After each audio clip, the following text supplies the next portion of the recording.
Namaskar, I am Geetima and I welcome you all to my channel. Today in this episode, I am going to tell you something about visual impairment. Visual impairment is impaired or total loss of vision. Now, under visual impairment, we have two categories. One is called blindness, that is, persons having blindness are totally unable to see. Like if such a person faces some bright light also, sits or stands in front of some bright light also, that person fails to feel that brightness inside his eyes or her eyes. Okay, that is called blindness.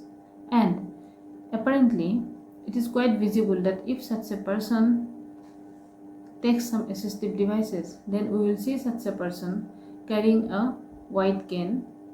Okay, and in some cases, besides carrying a white cane for walking, such person also gropes forward with the other hand in the front areas of that particular of himself or herself that he or she is walking. Okay, because if some barriers like walls or some posts or some other barriers are there, that person can feel it well by touching by the hand.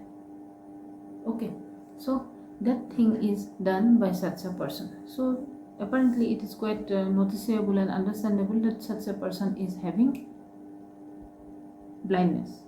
Another point is that we often see that such a person has white eyeballs. If we see eyeballs are white, then we know that that person is having blindness. Another point is that in some cases we see that the eyeballs are not there, means no eyeballs at all. In that case also we know that such person is having blindness. Okay, and what are the causes of blindness? Now the causes I am going to tell are all medical causes. Like whenever we feel some difficulty or face some difficulty regarding our vision and all, we quickly approach an ophthalmologist, or we should approach an ophthalmologist rather. Then that ophthalmologist can tell us the reasons very well. So some causes are there like cataract, glaucoma, river blindness is one cause. Again, uncorrected refractive error. Some refractive errors may be there in the eyes, and if it is not corrected at time or not corrected properly, then also it leads to blindness. Another point is that it's called trachoma. Okay, so all these are generally medical terms, and the thing is that these medical conditions cause blindness. Now the second category is low vision. In case of low vision, what happens that generally we know that that person's vision is impaired. That is, if we see clearly something, that person has some blurred vision. Okay, we can't see properly. So medically, if we see that, we can get two main points. Like if we approach an ophthalmologist, we all see that in his or her ophthalmologist chamber, one box used to be there at some particular distance from the patient's chair, and in that particular box some letters are written horizontally in horizontal lines.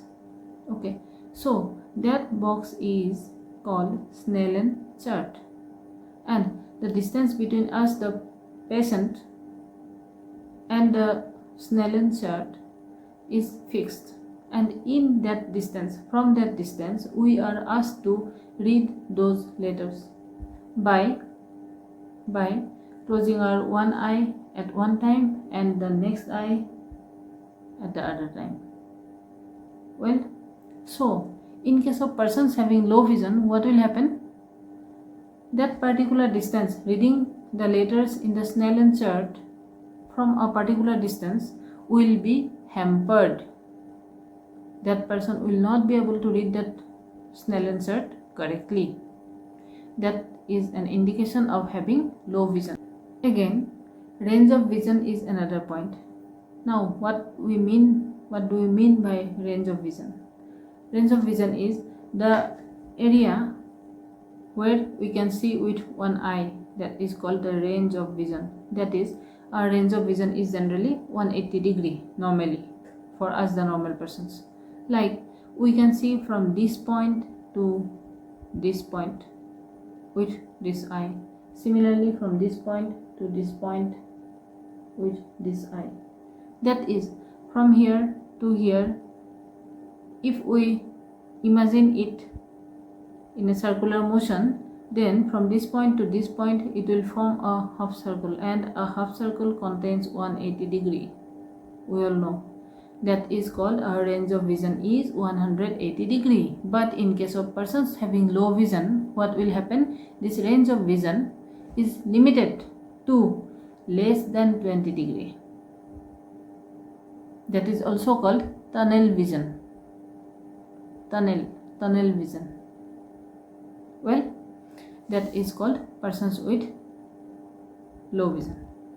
Well, now there are some causes that are responsible for persons to have low vision. Well, so these causes are macular degeneration, cataracts again, retinitis pigmentosa, glaucoma is another reason, amblyopia, okay, that's also one reason for low vision. Then retinal detachment is another reason, diabetic retinopathy. Well, all these reasons cause low vision. Again, retinopathy of prematurity, which is generally seen in newborns, that also causes low vision. And another quite obvious reason is brain injury. Well, all these causes are responsible for persons to have low vision. Okay, so in this episode, this is all, and I'll be back with you very soon with techniques of management of persons having low vision, persons having blindness, and academic interventions also. Till then, namaskar.